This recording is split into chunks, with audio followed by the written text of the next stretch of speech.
Endoplasmic reticulum अंतः प्रद्रवी जालिका, ये कोशिका में पाए जाने वाला एक अंग होता है। जैसा हमने पढ़ा था माइटोकॉन्ड्रिया, वैसे के वैसे ही है एक कोशिकांग, सेल ऑर्गेनेल्स, एंडोप्लाज्मिक रेटिकुलम अंतः प्रद्रवी जालिका। ये जो एंडोप्लाज्मिक रेटिकुलम है, इसको छोटे रूप में कहा जाता है ER। ER मतलब एंडोप्लाज्मिक रेटिकुलम। ये सेल के अंदर कहां पर पाया जाता है? तो जो सेल रहती है, कोशिका रहती है, इसमें ये सेल, इसी कोशिका के अंदर ये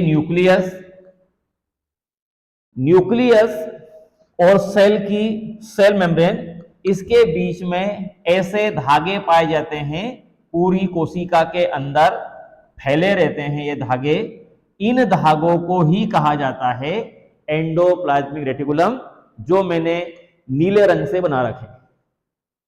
कोशिका के पूरे साइटोप्लाज्म के अंदर ये जाल के रूप में फैले रहते हैं, इसीलिए इसको कहा जाता है अंतः प्रद्रवी जालिका, एंडोप्लाज्मिक रेटिकुलम। पूरे कोशिका द्रव्य के अंदर ये फैला रहता है, न्यूक्लियस से लेकर तो सेल मेम्ब्रेन तक, या हम कहें न्यूक्लियर मेम्ब्रेन से सेल मेम्ब्रेन तक जो धागे फैले रहते हैं, उसी को कहा जाता है एंडोप्लाज्मिक रेटिकुलम। ये जो ER है, एंडोप्लाज्मिक रेटिकुलम, इसकी सबसे पहले खोज की थी एक वैज्ञानिक थे, वैज्ञानिक का नाम था गार्नियर। गार्नियर नाम के वैज्ञानिक ने 1897 में कोशिका के अंदर एंडोप्लाज्मिक रेटिकुलम को देखा और इसको सबसे पहले उनने नाम दिया था अर्गेस्टोप्लाज्म। अर्गेस्टोप्लाज्म नाम दिया गार्नियर ने। इसके बाद में वास्तविक रूप से कोशिका के अंदर इसको देखने का काम किया था पोर्टर नाम के वैज्ञानिक ने 1945 में, 1945 में। और इनका मानना यह था कि ये पूरी कोशिका के अंदर फैले रहते हैं, इसीलिए इनको नाम दिया एंडोप्लाज्मिक रेटिकुलम। मतलब खोज करने का श्रेय जाता है गार्नियर को और नाम देने का श्रेय जाता है पोर्टर को। ठीक है, ये छोटा सा इसका इतिहास है। अब ये जो एंडोप्लाज्मिक रेटिकुलम है, ये कौन सी कोशिका में पाए जाते हैं और कौन सी कोशिका में नहीं पाए जाते, थोड़ा सा ये देख लेते हैं। जितनी भी प्रोकैरियोटिक सेल रहती है, प्रोकैरियोटिक कोशिका जितनी भी रहती है, और मैमल्स, स्तनधारी की परिपक्व RBC, रेड ब्लड सेल्स, इन कोशिकाओं के अंदर एंडोप्लाज्मिक रेटिकुलम नहीं पाए जाते। स्तनधारी की RBC और प्रोकैरियोटिक कोशिका, मतलब जीवाणु के अंदर, साइनो जीवाणु के अंदर, माइक्रोप्लाज्मा के अंदर, ये एंडोप्लाज्मिक रेटिकुलम नहीं होगा। अब प्रोकैरियोटिक कोशिका और परिपक्व RBC स्तनधारी की, इनको अगर हम छोड़ दें तो बची हमारे पास यूकैरियोटिक कोशिका। तो जितनी भी यूकैरियोटिक सेल रहती है, चाहे वो प्लांट सेल हो या एनिमल सेल हो, जंतु कोशिका हो या पादप कोशिका हो, सभी कोशिकाओं के अंदर एंडोप्लाज्मिक रेटिकुलम प्रेजेंट होते हैं, पाए जाते हैं। पादप कोशिका हो या जंतु कोशिका हो, सभी यूकैरियोटिक कोशिका में ये पाए जाते हैं एंडोप्लाज्मिक रेटिकुलम। ओके, अब दूसरी बात यह है कि ये जो एंडोप्लाज्मिक रेटिकुलम है, इसकी संरचना, इसकी स्ट्रक्चर, एंडोप्लाज्मिक रेटिकुलम की संरचना, मतलब इसमें कौन कौन से भाग पाए जाते हैं, या एंडोप्लाज्मिक रेटिकुलम किन किन घटकों से, किन किन कंपोनेंट से बना होता है। ठीक। अब कौन कौन से कंपोनेंट इसके अंदर काम करेंगे, तो एंडोप्लाज्मिक रेटिकुलम के अंदर मुख्य रूप से 3 प्रकार के घटक काम करते हैं। 3 प्रकार के कंपोनेंट से, घटकों से ये बने होते हैं। एक घटक रहता है इनके अंदर, उसको कहा जाता है सिस्टर्नी। एक तो भाग रहता है इनका सिस्टर्नी। जो दूसरा भाग रहता है घटक के रूप में, इसमें इनको कहा जाता है वेसिकल्स। आशय रहते हैं गोलाकार आकृति के। और तीसरा भाग रहता है इसके अंदर, इनको बोलते हैं ट्यूब्यूल्स, नलिकाएं। सिस्टर्नी, वेसिकल एंड ट्यूब्यूल्स, इन 3 घटकों से ये बने होते हैं। ये 3 घटक इसमें हो सकते हैं। थोड़ा थोड़ा इनके बारे में देखते हैं कि ये जो सिस्टर्नी है, ये सिस्टर्नी ऐसे नलिका के आकार की संरचना होती है। डबल मेम्ब्रेन से ये बने होते हैं। दोहरी झिल्ली रहती है इसके अंदर, ये बना दी मैंने। अच्छी बात इसकी ये है कि इन सिस्टर्नी जो रहती है, इन सिस्टर्नी के दोनों सिरे बंद रहते हैं और ये सिस्टर्नी अशाखित होती है, मतलब किसी प्रकार की इसके अंदर से शाखा नहीं निकलती। सिस्टर्नी जो रहती है ये अनब्रांच्ड होती है, अशाखित होती है, लंबी नली जैसी रहती है, दोनों सिरे लगभग बंद रहते हैं। और एक बात इसमें वो बता दें आपको कि ये जो सिस्टर्नी रहती है, इन सिस्टर्नी के ऊपर ये यहां पर गोल गोल दाने के रूप में, गोल गोल दाने के रूप में इनके ऊपर छोटे छोटे राइबोसोम लगे रहते हैं। राइबोसोम इनके ऊपर चिपके हो सकते हैं, लगे हो सकते हैं, जुड़े हो सकते हैं। इन पर, हाँ, सिस्टर्नी पर।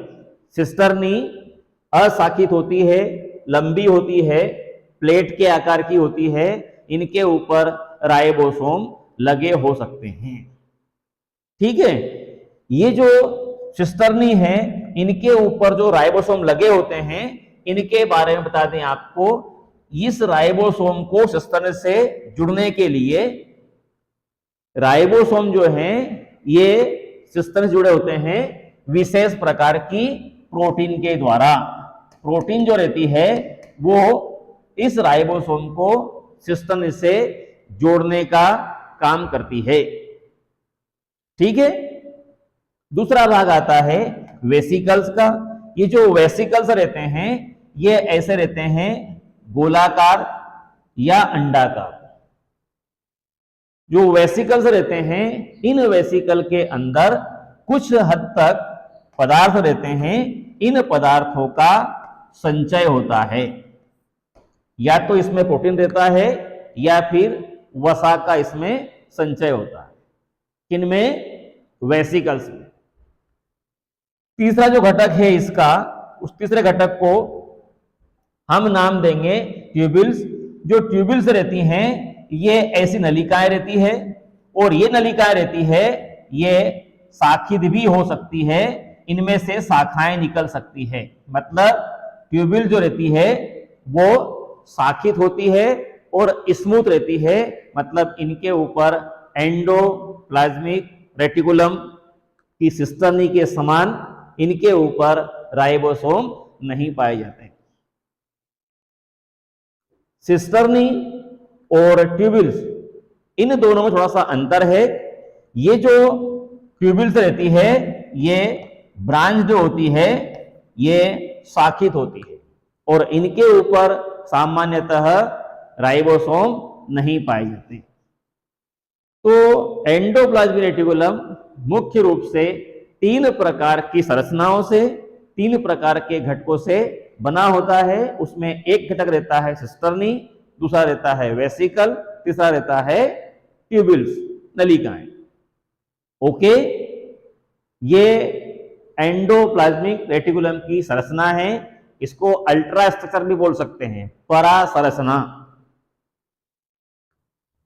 आगे हम देखेंगे ये जो एंडोप्लाज्मिक रेटिकुलम है ER, एंडोप्लाज्मिक रेटिकुलम। इन एंडोप्लाज्मिक रेटिकुलम के टाइप्स, इनके प्रकार, एंडोप्लाज्मिक रेटिकुलम के टाइप्स। अब हम बात कर रहे हैं टाइप्स ऑफ एंडोप्लाज्मिक रेटिकुलम, अंतः प्रद्रवी जालिका के प्रकार।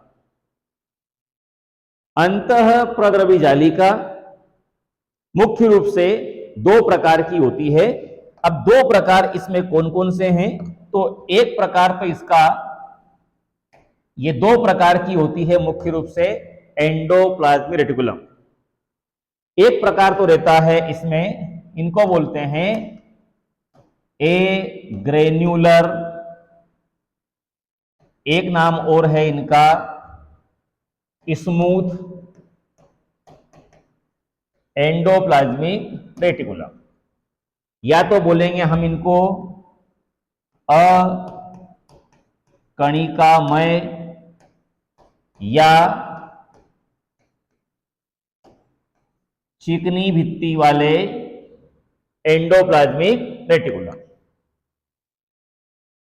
स्मूथ वर्ल्ड या एग्रेनुलर। दूसरा जो रहता है इसका अपोजिट होता है, इसको बोलते हैं ग्रेनुलर या रफ वाल्ड एंडोप्लाज्मिक रेटिकुलम। इसको बोलेंगे हम कणिकामय या खुरदरी भित्ति वाले endoplasmic reticulum, smooth world, rough world या एग्रेनुलर, दूसरा ग्रेनुलर। थोड़ा सा अंतर है दोनों में। थोड़ा सा अंतर क्या है? ये जो स्मूथ वर्ल्ड एंडोप्लाज्मिक रेटिकुलम रहते हैं, इनके अंदर ये जो सिस्टर्नी रहती है, ये सिस्टर्नी, इनकी सिस्टर्नी के ऊपर ऐसे राइबोसोम नहीं पाए जाते। इनकी जो दीवार रहती है वो चिकनी होती है। जो दूसरा रहता है ग्रेनुलर, या इसको बोलते हैं कणिकामय या रफ वाल्ड एंडोप्लाज्मिक रेटिकुलम, तो इनकी जो सिस्टर्नी रहती है, इनकी सिस्टर्नी रहेगी ऐसे, इस प्रकार से। ये सिस्टर्नी इनकी सिस्टर्नी के ऊपर छोटे छोटे कण के रूप में राइबोसोम पाए जाते हैं। तो इन एंडोप्लाज्मिक रेटिकुलम को हम कहेंगे रफ वाल्ड। इनकी दीवार को जब हम ऐसे स्पर्श करते हैं तो ये हमको खुरदरी महसूस होगी, क्योंकि इसके ऊपर राइबोसोम चिपके हुए हैं, जुड़े हुए हैं राइबोसोम। इसलिए इनकी सिस्टर्नी जो होगी, इसकी दीवार कैसी होगी? रफ होगी या खुरदरी होगी, या इनके ऊपर राइबोसोम के ग्रेन्यूल्स पाए जाते हैं। और जो ऊपर वाला है स्मूथ एंडोप्लाज्मिक रेटिकुलम, इसकी सिस्टर्नी के ऊपर राइबोसोम नहीं होंगे। तो जब हम आगे इनके कार्य पढ़ेंगे तो उस कार्य में हम देखेंगे कि ये वाला जो एंडोप्लाज्मिक रेटिकुलम है, इसके ऊपर राइबोसोम नहीं है, और रफ वाल्ड एंडोप्लाज्मिक रेटिकुलम के दीवार के ऊपर, सिस्टर्नी के ऊपर राइबोसोम है। तो ये जो नीचे वाला रहेगा, ये नीचे वाला क्या काम करेगा? ये वाला, इसका काम रहेगा प्रोटीन सिंथेसिस। ये क्या काम करेगा? ये प्रोटीन सिंथेसिस कर लेगा, प्रोटीन का संश्लेषण कर लेगा, क्योंकि इसके पास राइबोसोम है। और जो ऊपर वाला है स्मूथ वर्ल्ड, इसके पास राइबोसोम नहीं है, इसलिए ये प्रोटीन संश्लेषण नहीं करेगा। ये केवल सपोर्ट करने का काम करेगा, सहारा देने का काम करेगा। कार्य के बारे में हम इसमें आगे चर्चा करेंगे। दो प्रकार का होता है, स्मूथ वर्ल्ड एंडोप्लाज्मिक रेटिकुलम और रफ वर्ल्ड। इनको चाहे तो छोटे रूप में हम ऐसे कह सकते हैं, ये जो स्मूथ वर्ल्ड रहता है, इसको बोलेंगे E R, smooth walled endoplasmic reticulum. और ये जो दूसरा वाला है इसको बोलेंगे rough walled endoplasmic reticulum, R E R और एस ई आर। ठीक है, जब ये एंडोप्लाज्मिक रेटिकुलम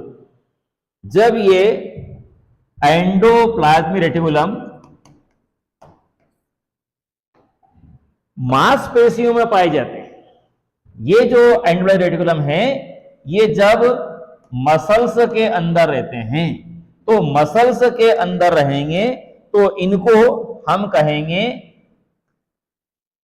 सार्कोप्लाज्मिक रेटिकुलम। छोटे रूप में कहेंगे हम इनको एस आर। कहां पर?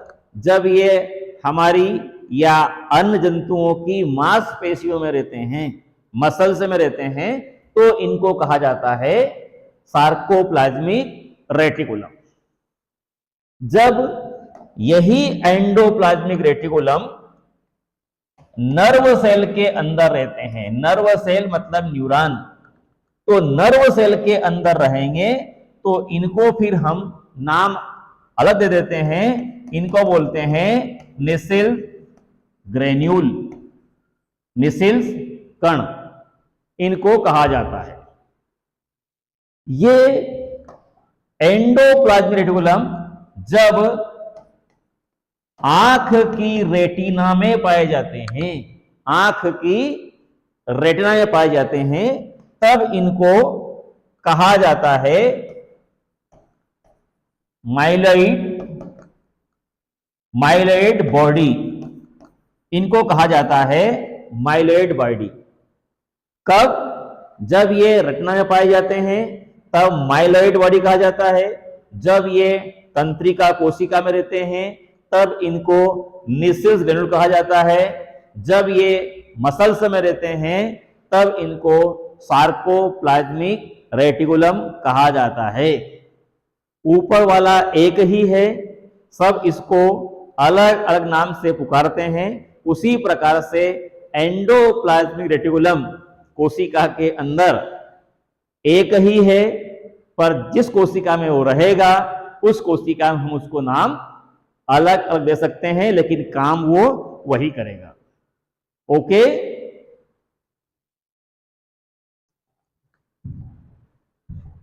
अब देखिए, अब बात कर रहे हैं हम origin of endoplasmic reticulum. Endoplasmic reticulum की उत्पत्ति, ये कैसे बनता है? तो इसको बनने के लिए कोशिका के अंदर इसका निर्माण कैसे होता है, उत्पत्ति कैसे होती है, इसको हम बायोजेनेसिस भी बोल सकते हैं। Biogenesis of endoplasmic reticulum. कैसे इसकी उत्पत्ति होती है? तो इसकी उत्पत्ति को समझने के लिए हमको थोड़ा सा कोशिका के बारे में पढ़ना पड़ेगा। जैसे ये कोशिका है, इस कोशिका के अंदर ये न्यूक्लियस है, केंद्रक। तो एक वैज्ञानिक का नाम आपको याद रखना पड़ेगा। वैज्ञानिक का नाम है बारेक।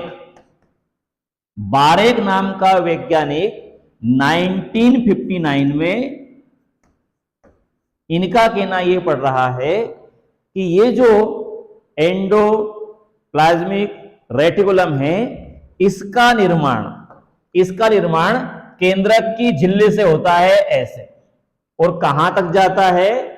सेल मेम्ब्रेन तक। दूसरे वैज्ञानिक आए पेलेट।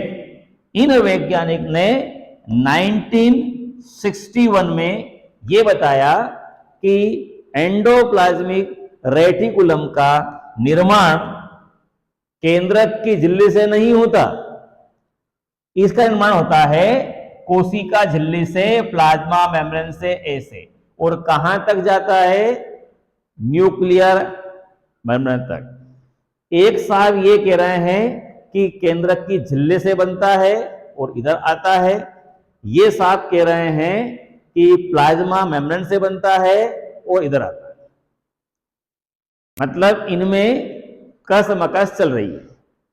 कुछ वैज्ञानिक ऐसा मानते हैं कि कोशिका के अंदर जो माइटोकॉन्ड्रिया रहता है वो माइटोकॉन्ड्रिया इसका निर्माण करता है।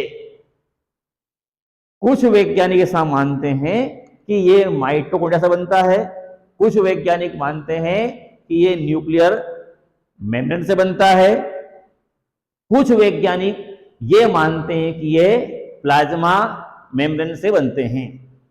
लेकिन जो आधुनिक वैज्ञानिक है, मतलब और नए, ये आधुनिक वैज्ञानिक ये मानते हैं कि इस एंडोप्लाज्मिक रेटिकुलम को बनाने के लिए इस सेल के अंदर कुछ विशेष प्रकार की एन्युलेट लेमिली पाई जाती है। एन्युलेट लेमिली पाई जाती है। ये लेमिली एंडोप्लाज्मिक रेटिकुलम का निर्माण करती है। ये 4-5 चीजें आपको थोड़ा सा अलग से याद रखना पड़ेगी। बायोजेनेसिस ऑफ एंडोप्लाज्मिक रेटिकुलम या ऑरिजिन ऑफ, मतलब इसकी उत्पत्ति, ये कोशिका में आता कहां से है। तो कुछ कहते हैं कि केंद्र की झिल्ली बनाती है, कुछ कहते हैं प्लाज्मा झिल्ली बनाती है इसको, एंडोप्लाज्मिक रेटिकुलम को, कुछ कहते हैं कि ये माइटोकॉन्ड्रिया से बनता है, और कुछ वैज्ञानिक कहते हैं कि इनको बनाने के लिए विशेष प्रकार की एन्युलेट लेमिली पाई जाती है जो इसका निर्माण करती है, और ये हमेशा कोशिका में बना रहता है। किसकी बात कर रहे हैं हम? एंडोप्लाज्मिक रेटिकुलम की। हम पूरी कथा सुन रहे हैं, वो कथा किसके बारे में है? एंडोप्लाज्मिक रेटिकुलम के बारे में। इसके बाद लास्ट में हम पढ़ेंगे ये जो एंडोप्लाज्मिक रेटिकुलम है इसके फंक्शंस, इसके कार्य। एंडोप्लाज्मिक रेटिकुलम क्या काम करता है कोशिका के अंदर, क्या काम कर सकता है ये? तो सबसे पहले तो हम बताएंगे कि ये जो एंडोप्लाज्मिक रेटिकुलम है इसका जो पहला काम रहता है वो तो रहता है प्रोटीन सिंथेसिस। ये खुद प्रोटीन का संश्लेषण नहीं करेगा, इसके पास सिस्टर्नी होती है, सिस्टर्नी के ऊपर राइबोसोम होते हैं और वो राइबोसोम प्रोटीन का निर्माण करते हैं। तो राइबोसोम के दम पर ये प्रोटीन संश्लेषण करते हैं। कौन? Endoplasmic reticulum. और वो भी कौन से एंडोप्लाज्मिक रेटिकुलम? जो जिनके ऊपर राइबोसोम रहते हैं, rough walled endoplasmic reticulum protein का निर्माण कर पाएंगे। ठीक है। दूसरा इनका कार्य रहता है, कुछ एंडोप्लाज्मिक रेटिकुलम ऐसे रहते हैं जिनके ऊपर तो राइबोसोम रहता ही नहीं है, जिसको हम बोलते हैं स्मूथ वॉल्ड एंडोप्लाज्मिक रेटिकुलम। तो वो फिर क्या करेंगे? वो केवल सपोर्ट करने का काम करेंगे। सपोर्ट करने का काम करते हैं, मैकेनिकल सपोर्ट, कोशिका को सहारा प्रदान करते हैं। तो सहारा प्रदान तो करेगा, रफ वॉल्ड वाला भी करेगा, और स्मूथ वॉल्ड जो एंडोप्लाज्मिक रेटिकुलम रहता है वो भी वही करेगा। तो सहारा प्रदान दोनों कर सकते हैं, लेकिन प्रोटीन का संश्लेषण केवल ये ऊपर वाला ही करेगा, rough walled endoplasmic reticulum. Support करते हैं, इसलिए इस एंडोप्लाज्मिक रेटिकुलम को कहा जाता है कोशिका का अंतःकंकाल। ये इसका उपनाम है, एंडोस्केलेटन ऑफ सेल। कोशिका का अंतःकंकाल किसे कहते हैं, ये ऑब्जेक्टिव में पूछते हैं। कोशिका का अंतःकंकाल किसे कहा जाता है? एंडोप्लाज्मिक रेटिकुलम को क्यों कहा जाता है? क्योंकि ये छोटे छोटे अंग को, ये देखो ना राइबोसोम ही इसके ऊपर बैठता है, तो ये छोटे छोटे कोशिका के अंग को सपोर्ट करता है, सहारा देता है, इसलिए इसको कहा जाता है अंतःकंकाल। जो कोशिकाएं रहती है, इन कोशिकाओं के अंदर जैसे ये दो कोशिका है, ये दो कोशिका है, ये वाली कोशिका, इन कोशिकाओं के अंदर रहता है एंडोप्लाज्मिक रेटिकुलम। तो इस एंडोप्लाज्मिक रेटिकुलम से ये एंडोप्लाज्मिक रेटिकुलम इसका, ये इसका, और इससे बन जाता है कभी कभी प्लाज्मोडेस्मेटा। कोशिकाएं इतनी दूर नहीं रहती है वैसे, पर इसमें बताएंगे हम कि इससे एंडोप्लाज्मिक रेटिकुलम से प्लाज्मोडेस्मेटा बनते हैं, प्लाज्मोडेस्मेटा बनते हैं।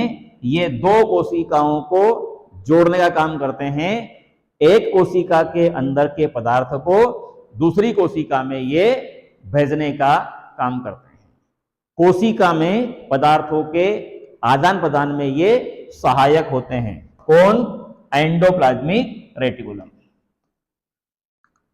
अगला इसका जो कार्य रहता है, अगला कार्य होगा, ये जो फैट्स रहती है, वसा, इस फैट्स का ये संचय करने का काम करते हैं। इसमें जो वेसिकल्स रहते हैं ना, गोल गोल, गोलाकार या अंडाकार, उन वेसिकल के अंदर संचय होता है। किसका? वसा का। तो वसा का संचय करने में भी ये सहायता करते हैं। ये एंडोप्लाज्मिक रेटिकुलम पूरी कोशिका में जाल के रूप में फैले रहते हैं, इसलिए इन एंडोप्लाज्मिक रेटिकुलम का एक काम और रहता है, सेल के अंदर सर्कुलेशन, सेल के अंदर पदार्थों का परिसंचरण करने में भी ये सहायक होते हैं। कौन? Endoplasmic reticulum. ये इसके कार्य होंगे एंडोप्लाज्मिक रेटिकुलम के।